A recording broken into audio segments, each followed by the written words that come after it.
નમસ્કાર, આપ સૌ જોઈ રહ્યા છો ઇન્ડિયા ન્યૂઝ ગુજરાતનો ખાસ કાર્યક્રમ આપણું ગુજરાત અને હું છું આપણી સાથે કિશન તિવારી। સમાચારોની શરૂઆત કરીએ આપણે સૌથી પહેલા મહત્વના સમાચારથી। વાત કરીએ તો વડાપ્રધાન નરેન્દ્રભાઈ મોદીના નેતૃત્વમાં રિફોર્મ એક્સપ્રેસ પર સવાલ તરીકે તાજેતરમાં કેન્દ્ર સરકારે 3 કર્તવ્ય આધારિત બજેટ રજૂ કર્યું છે। રાજ્યમાં વડાપ્રધાનના સંકલ્પોને સાકાર કરવા ગુજરાત અવિરત વિકાસની દિશામાં અગ્રેસર રહ્યું છે। નાણામંત્રી કનુભાઈ દેસાઈ દ્વારા વિધાનસભામાં રજૂ થયેલું રાજ્યનું બજેટ કોઈ નવા કરવેરા ન વધારીને વિકાસલક્ષી યોજનાઓ આગળ વધારવાનું દૃષ્ટાંત છે। આ બજેટ વિશ્વાસ આધારિત શાસન અને માનવ કેન્દ્રિત આર્થિક માળખું પ્રદર્શિત કરે છે। ગરીબ, યુવા, અન્નદાતા અને નારી શક્તિના સશક્તિકરણ પર ખાસ ધ્યાન આપવામાં આવ્યું છે। વર્ષ 2026-27 માટે બજેટનું કદ 4,08,000 કરોડ છે, જે ગયા વર્ષ કરતા 10.2% વધારેલું છે। વડાપ્રધાન શ્રી નરેન્દ્રભાઈ મોદી સાહેબના નેતૃત્વમાં રિફોર્મ એક્સપ્રેસ પર સવાર 3 કર્તવ્ય આધારિત બજેટ તાજેતરમાં કેન્દ્ર સરકારે રજૂ કર્યું છે।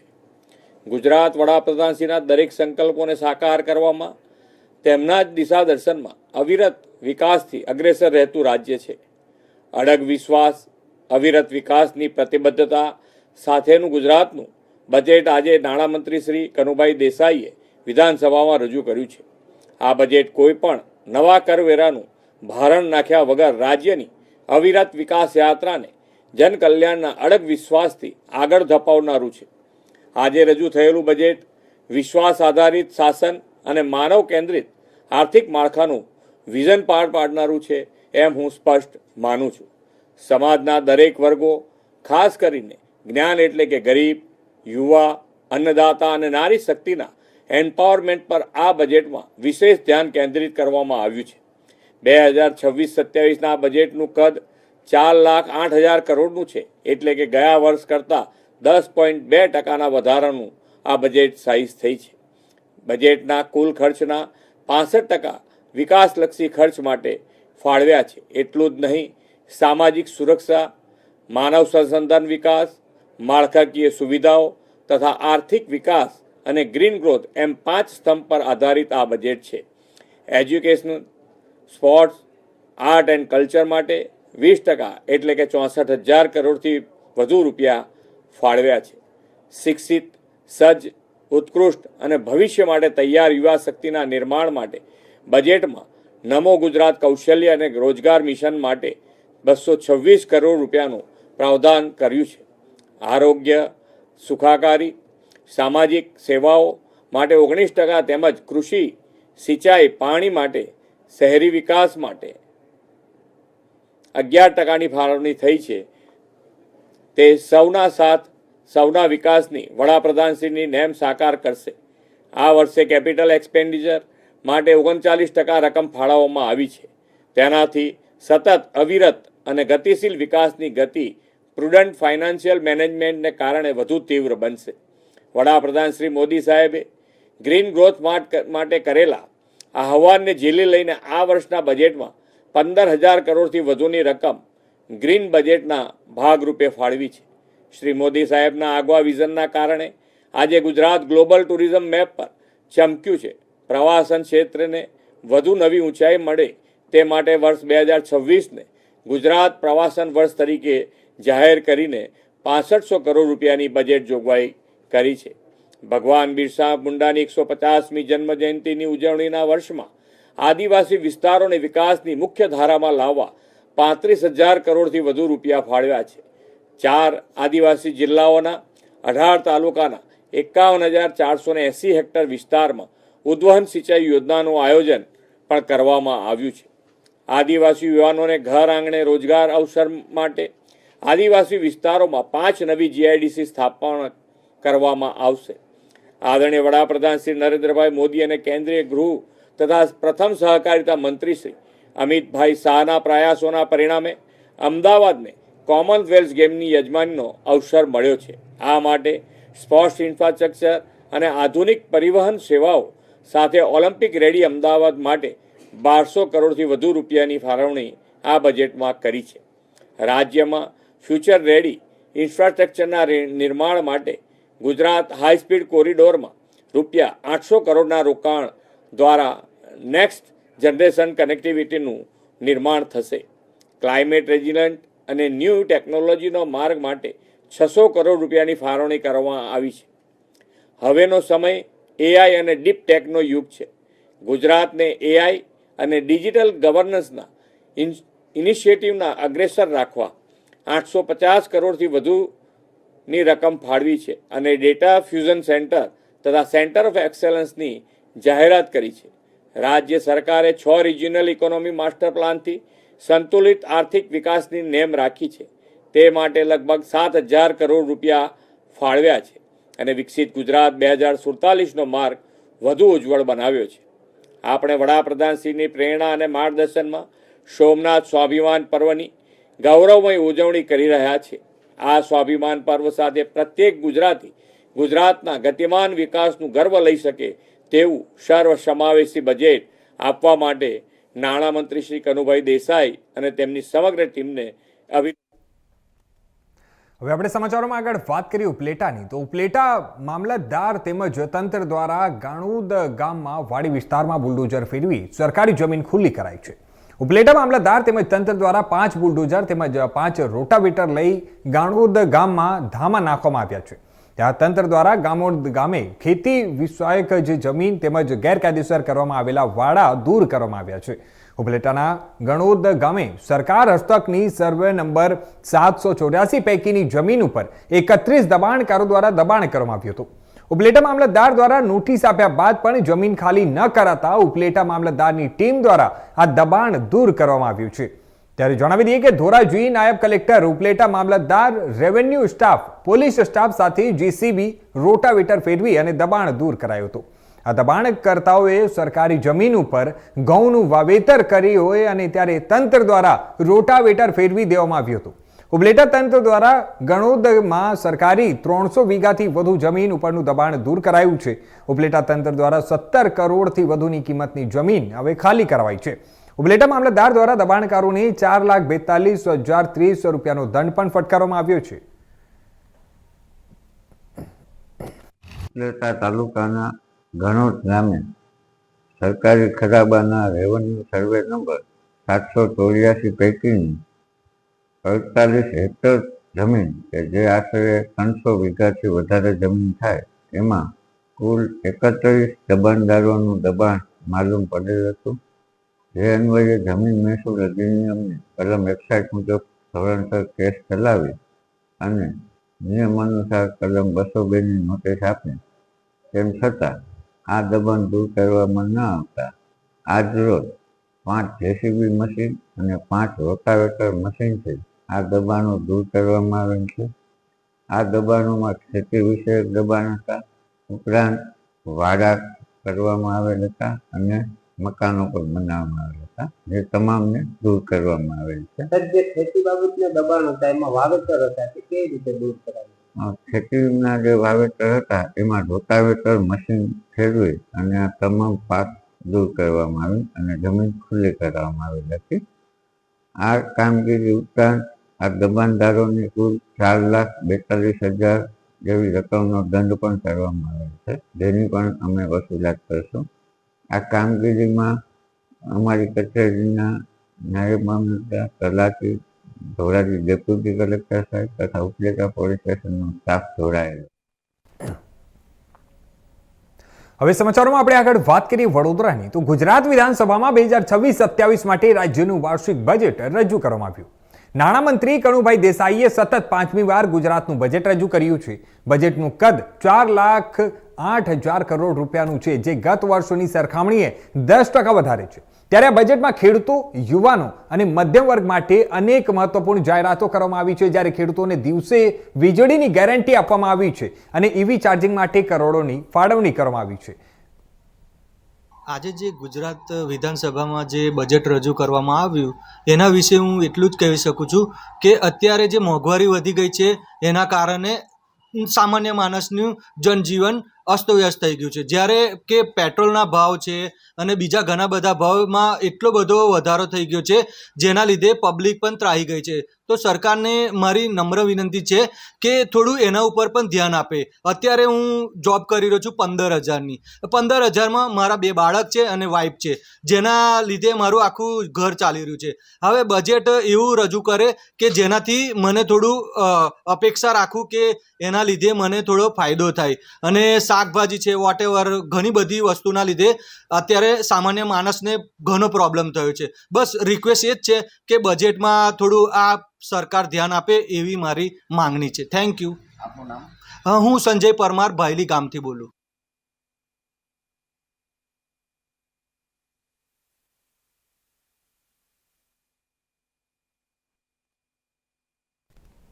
તો બીજી તરફ આપણે વાત કરીએ વડોદરાની, તો વડોદરા જિલ્લાના ડેસર પોલીસ દ્વારા મોટી કાર્યવાહી દરમિયાન વિશાળ વિદેશી દારૂનો જથ્થો ઝડપી પાડવામાં આવ્યો છે. આઈસર ગાડીમાં ભરેલો દારૂ પકડાયો છે, જેમાંથી 2 આરોપીઓને ધરપકડ પણ કરવામાં આવી છે, જ્યારે એક ફરાર જાહેર થયો છે, જેમાં રાજુ અને રસિક પરમારની ધરપકડ થઈ છે. પોલીસે કુલ 249 પેટી વિદેશી દારૂ જપ્ત કર્યા છે, જેમાં 5,976 બોટલ કોટરિયા અને બિયરનો સમાવેશ થાય છે, જેની આશરે કિંમત જે છે તે 16.15 લાખ રૂપિયાથી વધુની છે. આઈસર ગાડી, મોબાઈલ અને કોથળા સહિત કુલ મુદ્દામાલ 24.61 લાખ રૂપિયાનો પણ જપ્ત કરવામાં આવ્યો છે. ડેસર પોલીસ સ્ટેશનમાં કેસ નોંધાયો છે અને દારૂની હેરાફેરી સામે કડક કાર્યવાહી ચાલુ છે.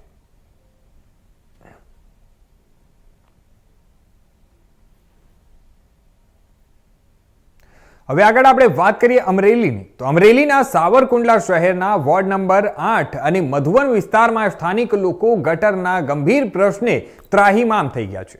જાહેર રસ્તાઓ પર વરસાદી પાણીની જેમ ગટરના પાણી વહેતા હોવાથી રહેવાસીઓ હાલાકીનો સામનો કરી રહ્યા છે. વારંવાર પાલિકા સભ્યોને રજૂઆત કરવા છતાં પણ કોઈ પણ નિરાકરણ ન મળતા બાળકો અને સ્થાનિકો ગટરના પાણીમાંથી પસાર થવા માટે મજબૂર થયા છે. સ્થાનિકોએ કહ્યું કે પાલિકા દ્વારા ઉઠાવેલા પગલાં પૂરતા નથી અને મતદાન બાદ પણ લોકોની સમસ્યાને અવગણના કરવામાં આવી રહી છે.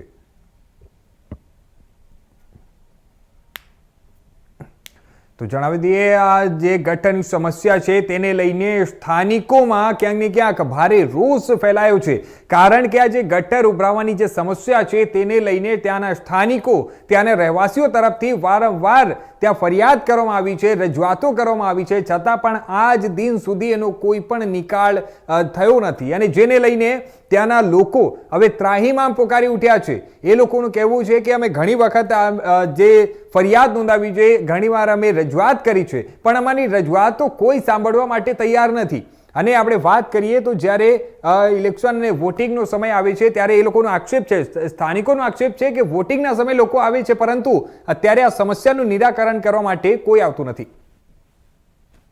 અહીંયા મારું નામ હિનાબેન મરથક છે અને અમે જેસર રોડે રહીએ છીએ, મધુવન સોસાયટી.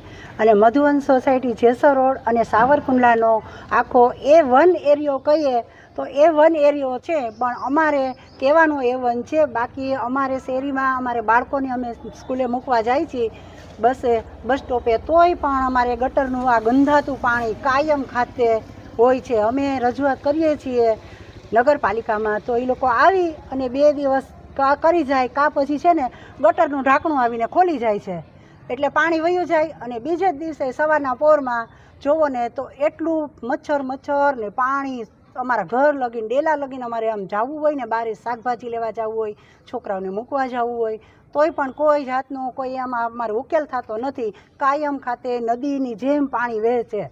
અમારો આ 1 નંબરનો એરિયો છે, મધુવન સોસાયટી કયો એટલે તમારે ગમે આખા સાવરકુંડલામાં A1 એરિયો છે, પણ તોય અમારે નગરપાલિકા આમાં કાંઈ બહુ ધ્યાન દેતી નથી કે આમ નામ સતત પાણી ચાલુ હોય છે. જોવો ને તો અત્યારે તમે જોવો તો આમ નામ પાણી વહેતું જ છે, પાણી નદીની જેમ. અને ધારાસભ્યને પણ જાણ કરીએ કે ભાઈ આ તમે પેલા ઉકેલ કરો અને રસ્તા છે, ગટર છે, એ પેલા બધું જરાક સરખું કરાવો તો સારું એમ. સરવૈયા વિનોદરાય બચ્ચુભાઈ, જેસર રોડ મધુવન સોસાયટીમાં અમે રહીએ છીએ. છેલ્લા 35-40 વર્ષથી અમે અહીંયા રહીએ છીએ અને સાવરકુંડલાનો ક્રીમ એરિયા જેને કહેવાય એવા વિસ્તારની અંદર રહીએ છીએ. અને આ ગટરના પ્રશ્નને કારણે એ ક્રીમને બદલે સ્કેમમાં આખો વિસ્તાર હોય એવું અમને લાગે છે. સતત ગટરમાંથી પાણી આવવું, બહાર આવવું, ચોમાસામાં પાણી ભરાવવું, આ વર્ષોથી જૂની ગટરો હોવાને કારણે એટલી બધી લાઈનો ફિક્સ થઈ ગઈ છે કે રોજને કાયમને માટે આ પ્રશ્ન અમારો છે. નિયમ મુજબ જે કાંઈ હોવું જોઈએ કાંઈ થતું નથી. સદસ્યો છે નગરપાલિકાના 4 થી 5 સદસ્યો હોવા છતાં અને એક્ટિવ ધારાસભ્ય હોવા છતાં આ વિસ્તાર ગંદકીમય થઈ ગયો છે. અમને એમ થાય છે કે અમારા મકાન વેચી અને ક્યાંક સ્લમ એરિયામાં અમે વ્યા જઈએ તો જ્યાં જે રોજ સફાઈ થાય છે, જ્યાં જે સારી રીતે વ્યવસ્થા અપાય છે એ વ્યવસ્થામાં અમે સહભાગી થાય. પણ આ વિસ્તાર જાણે માં કોઈ સભ્ય જ ન હોય, કોઈ ડોકાતા જ નથી. અને જે કોઈ સભ્ય છે એ પોતાના ઘર આગળ પોતાનું કરે છે, લોકોનું કાંઈ છે તે નહીં. સભ્ય ચૂંટાય છે અને ચૂંટાણા પછી લોકો લૂંટાય છે એવું અમને લાગે છે. તો માનનીય ધારાસભ્યને, અમારા સદસ્યોને. તો હવે આ તરફ આપણે વાત કરીએ હવે વડોદરાની. તો વડોદરા મહાનગરપાલિકાના વોર્ડ નંબર 15ના અપક્ષ કોર્પોરેટર આશિષ જોશીએ પાલિકાની સામાન્ય સભામાં જલ્દી ચર્ચા કરવા ડેપ્યુટી કમિશનરને ચેક સોંપાવ્યો છે. ગત ઓગસ્ટ મહિનામાં શહેરમાં યોજાયેલી તિરંગા યાત્રા સાથે જોડાયેલા કાર્યક્રમોમાં ખોટા ખર્ચા થયા હોવાનો આક્ષેપ કોર્પોરેટરે કર્યો છે. આ તિરંગા યાત્રા સહિતના કાર્યક્રમો માટે 3 કરોડ રૂપિયા ઉપરાંત ખોટો ખર્ચ થયો હોવાની ફરિયાદ સાથે કોર્પોરેટર, ધારાસભ્યો અને ત્યાંના સાંસદ સહિત 82 લોકોના હિસ્સામાં આવતા 3,70,000નો ચેક ડેપ્યુટી કમિશનરને સોંપાયો છે.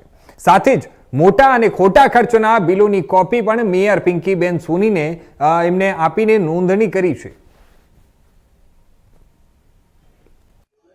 ગઈકાલે જે બજેટની સામાન્ય સભામાં મેં ખર્ચાઓ કઈ રીતે ઓછા કરવા એના પર અલગ અલગ વિષય પર મેં જે ચોરીઓ થાય છે, જે ખોટા બિલો મુકાય છે, હોર્ડિંગ્સની આવક કોર્પોરેશનની જતી રહે છે, એ બધી જ બાબત પર ધ્યાન દોર્યું હતું. જ્યારે એમાં એક એવું પણ હતું કે હર ઘર તિરંગા યાત્રામાં પણ ખૂબ મોટો ખર્ચ થયો છે. માનનીય મોદી સાહેબના એક દિવસમાં આગમનમાં પણ 6,76,00,000નો એક દિવસનો ખર્ચ થયો છે. તો સત્તા પક્ષના કોર્પોરેટરને મારી વાતને ડીપમાં અલગ રીતે લેવાની જગ્યાએ દેશપ્રેમની ભાવના નથી તમારામાં અને તિરંગાનું અપમાન કર્યું છે એ પ્રમાણેની રજૂઆત કરી. મેં કોઈ તિરંગાનું અપમાન નથી કર્યું. મારા વડોદરા શહેરના નાગરિકોના ટેક્સના રૂપિયાથી આપણે એમની ઘરે જો તિરંગો મોકલતા હોય તો ભાવના એવી હોવી જોઈએ કે આપણે આપણી કમાણીથી કે આપણી પોતાના જે આપણે માનદ વેતન આ ટેક્સમાંથી જ લઈએ છીએ એમાંથી 1 મહિનો કે એક એવી રકમ આપણે બધાએ જ પોતે કોન્ટ્રીબ્યુશન કરીને આપવી જોઈએ, જેનાથી નાગરિકોને એવું લાગે કે આ અમારા ટેક્સના નહીં પણ અમારા ચૂંટાયેલા પ્રતિનિધિઓએ પોતાના ખર્ચે અમને તિરંગા આપ્યા છે. એટલે એ ભાવના સાથે આજે મેં 3 કરોડ ને 5 લાખની આસપાસનો જે ગયા વર્ષે હર ઘર તિરંગાનો ખર્ચ થયેલ એમાં મેં મારો ફાળો અંદાજિત 3,70,000નો ચેક માનનીય કમિશનર શ્રીના નામનો મેં આપ્યો છે.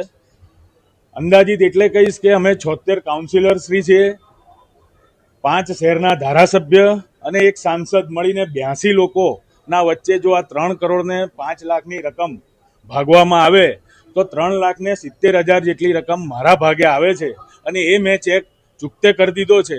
હવે મારા સાથી કાઉન્સિલરો જેટલાને પણ દેશનો પ્રેમ હોય, તિરંગાનો વહેંચવાનો પ્રેમ હોય હર ઘર, તો બધા જ સાથી કાઉન્સિલરોને અને ધારાસભ્ય અને સાંસદને હું અપીલ કરીશ કે તમે પણ આ 3 કરોડનો ખર્ચ જનતાની તિજોરી પર ના નાખતા, જનતાના પૈસા પર ના નાખતા, આપણે પોતાના ખર્ચે જે તમને માનદ વેતન મળે છે એમાંથી આપી અને એક ઉદાહરણ બેસાડવું જોઈએ.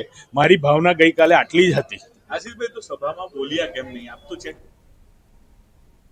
હવે સમાચારોમાં આગળ વાત કરીએ આપણે જામનગરની. તો જામનગર મહાનગરપાલિકાની સામાન્ય સભા શરૂ થાય તે પહેલા જ કોંગ્રેસ દ્વારા ઉગ્ર વિરોધ નોંધવામાં આવ્યો હતો. કોંગ્રેસના કાર્યકરો મોટી સંખ્યામાં મહાનગરપાલિકાની કચેરીએ પહોંચ્યા હતા અને તંત્ર વિરુદ્ધ સૂત્રોચ્ચાર સાથે ઘેરાવ કરી પ્રદર્શન કર્યું હતું. કોંગ્રેસના કાર્યકરોએ મહાનગરપાલિકામાં ભ્રષ્ટાચારના ગંભીર આક્ષેપો કર્યા હતા. તેમણે જણાવ્યું હતું કે તંત્રમાં પારદર્શિતાનો અભાવ હોવાના કારણે શહેરના વિકાસ કાર્યો પ્રભાવિત થઈ રહ્યા છે અને પ્રજાને મળવાની જે સુવિધાઓ છે તેમાં પણ વિલંબ થઈ રહ્યો છે.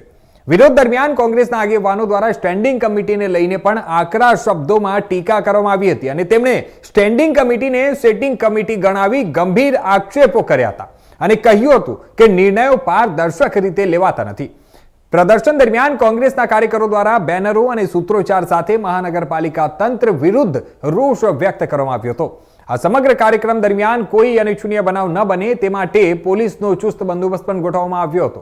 ત્યારે હવે વાત કરીએ આપણે તો પોલીસ બંદોબસ્ત વચ્ચે કોંગ્રેસનું આ વિરોધ પ્રદર્શન શાંતિપૂર્ણ રીતે પૂર્ણ થયું હતું. જો કે કોંગ્રેસે ચેતવણી આપી હતી કે જો આ ભ્રષ્ટાચારના મુદ્દે યોગ્ય કાર્યવાહી નહીં કરવામાં આવે તો આવનારા સમયમાં વધુ ઉગ્ર આંદોલન કરવામાં આવશે. મહાનગરપાલિકાનું આજે જનરલ બોર્ડ હોય, ચૂંટણીની સમય મર્યાદા પૂરી થવાની હોય, છેલ્લા આમ જોવો તો 30 વર્ષથી ભાજપનું શાસન છે, પણ છેલ્લા 5 વર્ષમાં જે જનતાના પૈસે ઉઘાડી લૂંટ કરી છે એની વારંવાર રજૂઆત કરવા વિપક્ષ તરીકે અમે જામનગરના મેયર હોય, ચેરમેન હોય કે વહીવટ અધિકારી કમિશનર સાહેબ હોય આવેદન આપ્યા છે, ધરણા કર્યા છે, કોર્ટમાં ગયા છે, પ્રૂફ આપ્યા છે, પણ ભ્રષ્ટાચારમાં ડૂબેલી જામનગર મહાનગરપાલિકાના પદાધિકારીઓ જે 40% જેની જામનગરમાં છાપ છે, આજે બોર્ડમાં મેયરને રજૂઆત કરવાની હતી કે તમે જામનગરના પ્રથમ નાગરિક છો, તમારા આંખની નીચે આ ભ્રષ્ટાચાર થાય છે, સ્ટેન્ડિંગ કમિટી નહીં પણ સેટિંગ કમિટીમાં આ ભાગ પડે છે. ત્યારે જામનગરની જનતા હમણાં થોડાક સમયમાં જ જામનગર મહાનગરપાલિકાની ચૂંટણી આવી રહી છે. આ વખતે જામનગરની જનતાએ મન બનાવ્યું છે કે આ 40% વાળા શાસકોને પદ અધિકારીઓને ઉખાડીને ફેંકી દેશે. અમારો અવાજ જામનગરની જનતા માટે છે. જામનગરના જનતાને જે વેટ રૂપે પૈસા આવે છે, એમાં જે ટેક્સ ભરે છે, એમાંથી રોડ બને છે, ભૂગર્ભ ગટરો બને છે, સફાઈના કામ હોય, કચરાના કામ હોય, એક પણ એવું અહીંયા બિલ્ડિંગમાં એક પણ એવી શાખા નથી કે જેમાં ભ્રષ્ટાચાર ના થયો હોય. આ ભ્રષ્ટાચારને ઉઘાડું કરવા માટે આજે બોર્ડની અંદર અમારા વિપક્ષના સભ્યો પણ અવાજ ઉઠાવશે અને અહીંયા એક કોંગ્રેસ પ્રમુખ તરીકે મારી સમગ્ર કોંગ્રેસની ટીમે આજે બોર્ડનો ઘેરાવ કરી અને જનતાની સામે આ 40%નો જે ઉઘાડ કરવા માટે આજે અહીંયા આવ્યા હતા. તો આ હતા અત્યાર સુધીના મુખ્ય સમાચારો. વધુ સમાચારો માટે જોતા રહેજો ઇન્ડિયા ન્યૂઝ ગુજરાત.